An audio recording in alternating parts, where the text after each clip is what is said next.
આજે અમે તમને એક એવા જાદુની વાત કરવા માંગીએ છીએ કે જે જાદુ કે જે મંત્ર બોલવાથી તમારી પરિસ્થિતિ, તમારી સમસ્યા, તમારા પ્રશ્નો ધુરંધરના રણવીર સિંહમાંથી સરસ સુંદર લાગતી અભિનેત્રી કિયારા આડવાણી જેવા કેવી રીતે થઈ જાય છે એ અમે તમને બતાવવા માંગીએ છીએ. આવો એવો કયો મંત્ર છે એ વિશે આજે વાત કરીએ. નમસ્કાર, હું વિવેક મહેતા રજૂઆતમાં તમારું સ્વાગત છે. એક નવી વાત સાથે, એક નવી રજૂઆત સાથે. નવી તો ના કહી શકાય કારણ કે રજૂઆત આપણે પહેલેથી કરી દીધી છે આપણા પ્રશ્નની, આપણા સમસ્યાની, કે ડભોઈ ખાતે આવેલ કેનલોમાં જર્જરિત પરિસ્થિતિ હતી. પછી એ પોર મેઇન કેનલ હોય કે પછી ડભોઈ માઇનોર કેનલ હોય.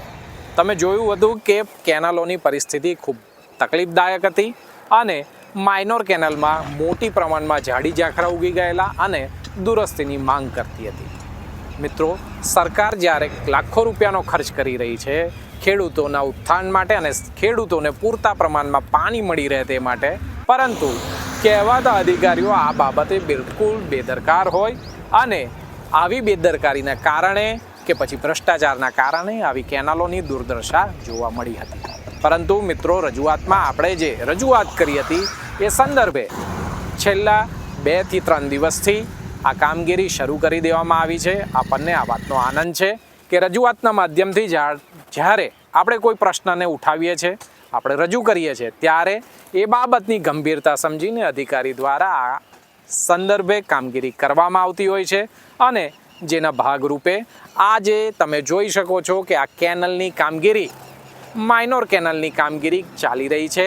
અમે છેલ્લા 1.5 મીટર 2 કિલોમીટરથી ચાલીને આવીને જોયું છે કે કેનલની મરામતની કામગીરી, સાફ સફાઈની કામગીરી કરવામાં આવી રહી છે અને આ બાબતે સંબંધિત આસપાસના ખેડૂતોના પણ ફોન આવ્યા કે વિવેકભાઈ, રજૂઆતના માધ્યમથી જ્યારે આ રજૂઆત થઈ છે ત્યારબાદ કેનલની કામગીરી શરૂ કરવામાં આવી છે. મિત્રો, અમે જે મંત્રની વાત કરતા હતા આ મંત્ર છે કે તંત્રને જ્યારે તમે પ્રશ્ન પૂછવાની શરૂઆત કરશો તો તમારા ગંભીર, વિકરાળ એટલે કે રણવીરસિંહના દાઢી જેવા વિકરાળ લાગતા પ્રશ્નો તમારા કિયારા આડવાણી જેવા સુંદર લાગતા થઈ શકશે જ્યારે તમે પ્રશ્ન પૂછવાની શરૂઆત કરશો.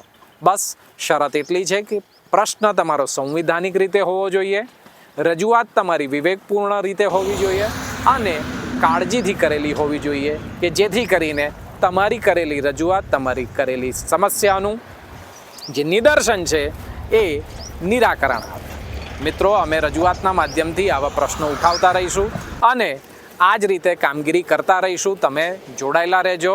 પરંતુ આ સાથે અમે તંત્રને પ્રશ્ન પૂછવા માંગીએ છીએ કે અત્યાર સુધીને તમે અમારી રાહ જોઈ રહ્યા હતા કે તમે પ્રશ્ન પૂછો પછી અમે કામગીરી કરીએ. અને નંબર 2 કે ડભોઈ તાલુકામાં આવેલી અન્ય કેનલો કે જ્યાં આગળ આવી જ પરિસ્થિતિ છે ત્યાંની પરિસ્થિતિ ક્યારે સુધરશે? અમને આશા છે કે જે સક્ષમ અધિકારી છે, જવાબદાર અધિકારી છે, આ બાબતે જરૂરથી પગલાં લેશે અને આ બાબતે અમે પણ સાતત્યપૂર્ણ રીતે આની પૃચ્છા કરતા રહીશું અને જોઈતા પરિણામ સાથે મળીને મેળવતા રહીશું. મિત્રો, સાથે રહેજો અને રજૂઆતને આ બાબતે સપોર્ટ કરતા રહેજો.